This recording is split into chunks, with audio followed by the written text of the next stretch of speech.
उत्तर प्रदेश 2027 अब बात करें तो अपनी सरगर्मियां देखने को मिल रही चारों तरफ, चाहे वो कोई भी पार्टी हो।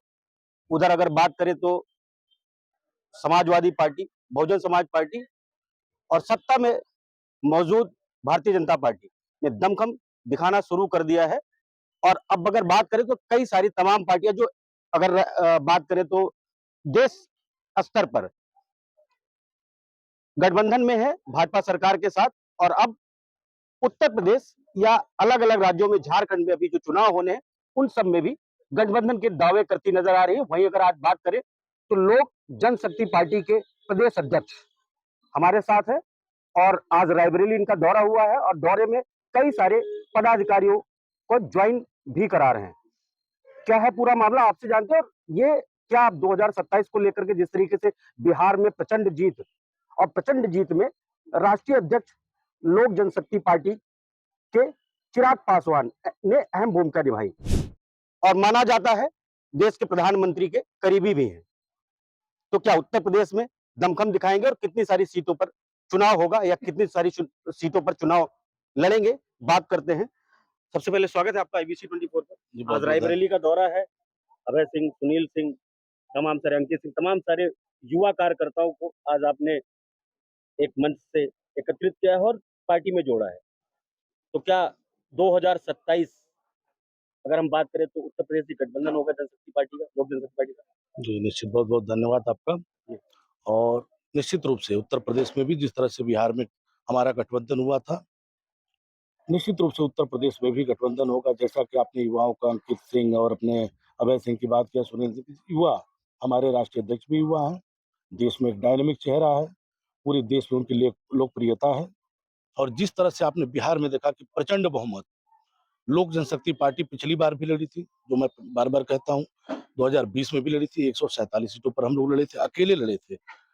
जिन सीटों पर बीजेपी थी उन पर हमारे कैंडिडेट नहीं थे, जिन सीटों पर नीतीश कुमार के कैंडिडेट थे उस पर सिर्फ हमारे कैंडिडेट थे। तो उस बार भी आपने रिजल्ट देखा था, खिचड़ी सरकार किस तरह से आलटू पलटू जो भी हुआ। और जो क्लियर मेजॉरिटी इस बार चिराग पासवान जी के आने के बाद जो प्रचंड बहुमत, और हम लोग भी गए थे चुनाव में, हम लोगों ने देखा बिहार की जनता एकदम ललायत थी और प्रचंड बहुमत के साथ सरकार बनाई गई। और उसी तरीके से उत्तर प्रदेश में भी हम इन युवाओं का साथ लेकर के और उत्तर प्रदेश में आगाज कर रहे हैं।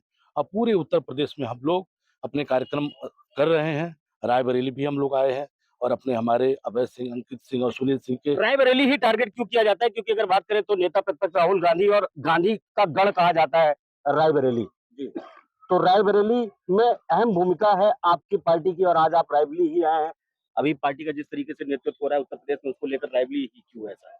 नहीं, रायबरेली तो हम पहले भी आए थे। नहीं बिल्कुल, लेकिन और 2019 मैं आपको बता दे रहा हूँ, 2019 के चुनाव में मैं आया था। श्रद्धेय रामविलास पासवान जी थे, अमेठी भी हम गए थे उनके साथ, हम रायबरेली भी आए थे।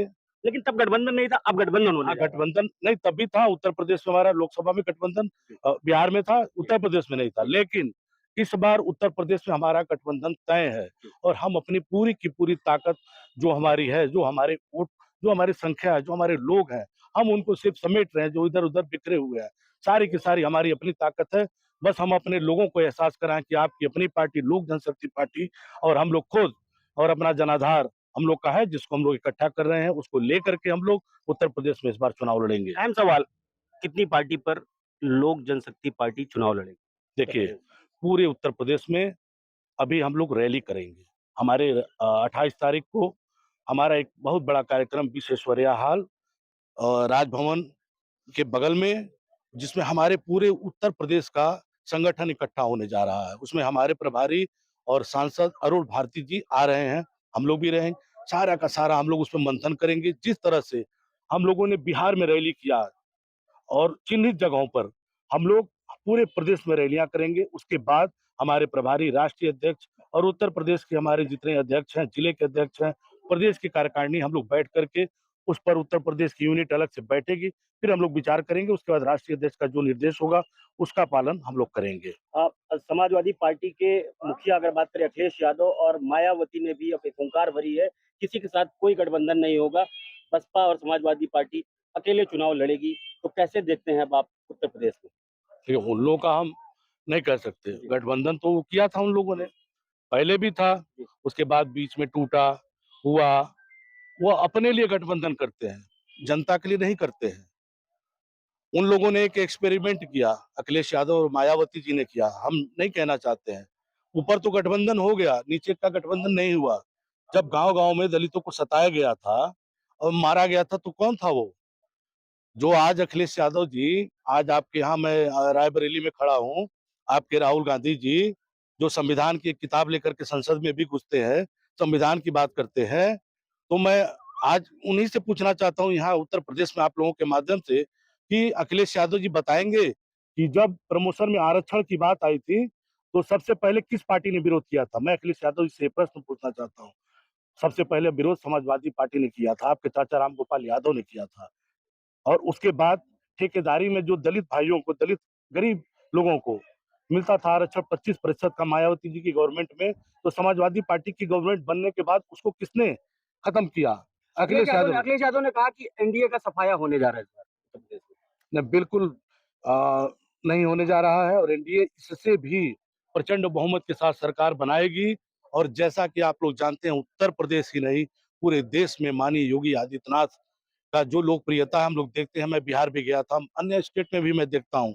मुझे ऐसा नहीं लगता, उत्तर प्रदेश में पिछली बार से भी बहुत बड़ी बहुमत के साथ हम लोग सरकार बनाएंगे और लोक जनशक्ति पार्टी की अहम भूमिका भी इस बार उत्तर प्रदेश में निश्चित रूप से रहेगी और हमारे भी कार्यकर्ता हर जगह से चुनाव लड़ेंगे। थैंक यू सो मच हमारे साथ बात आपसे बात करना चाहूंगा कि ज्वाइन कर रहे हैं, क्या प्राथमिकताएं होंगी रायबरेली में ज्वाइन कर रहे हैं वैसे? हाँ, जी।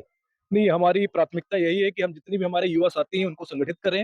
रायबरेली में एक जो नई सोच का विस्तार हो रहा है उसमें सभी युवा साथी मिलकर पूरे रायबरेली जिले में नहीं पूरे प्रदेश में लोक जनशक्ति पार्टी का परचम लहराएंगे और चिराग पासवान जी का पूरा हुंकार जो भी उनका आदेश होगा हमारे संगठन के लिए, हमारी जिला कार्यकारिणी के लिए, उसको हम लोग विस्तार करेंगे। जिस तरीके से युवा भी आपके साथ है और आपने जी। स्वागत किया है इन तमाम सारी गतिविधियों, सुनील जी, सिंह हैं, जी, जी। भाई साहब हैं, जी, तमाम जी। सारे लोग हैं। जी। तो क्या लगता है कि आप भी एक ऐसी धरती से हैं जहाँ पर जी, गांधी परिवार कई वर्षों से राज जी। करता आ रहा है, अखिलेश यादव भी हुंकार भर रहे हैं। रायबरेली को उत्तर प्रदेश की अगर बात करें तो हॉट सीट मानी जाती है, तो कैसे देखिए, देखते हैं आप? धरातल पे तो कोई संघर्ष नहीं कर रहा है, सब हवाबाजियाँ चल रही हैं।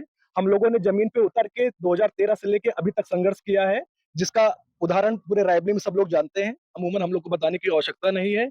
जनता के हित में जो भी कार्य होंगे, वो रायबरेली कार्यकारिणी करेगी और यहाँ की आवाज़ दिल्ली तक पहुँचाएगी। हर जन की सुनवाई होगी, ये हम लोग का संकल्प है। इस संकल्प के साथ हम लोग लोक जनशक्ति पार्टी के में जुड़ रहे हैं। अरविंद पासवान जी के नेतृत्व में हम लोग जुड़ रहे हैं और इसकी जो भी पहल होगी सर्वप्रथम रायबरेली जनपद से ही होगी। थैंक यू हमारे साथ बात करने के लिए। ये थे प्रदेश अध्यक्ष लोक जनशक्ति पार्टी के अरविंद पासवान जी। आज इन्होंने रायबरेली के तमाम सारे युवाओं कार्यकर्ताओं के अंदर एक जोश सा फूका है। अब आने वाला वक्त बताएगा कौन सी पार्टी कितने पानी में है, ये समय तय करेगा। महेंद्र वीर सिंह, IBC 24 के लिए रायबरेली।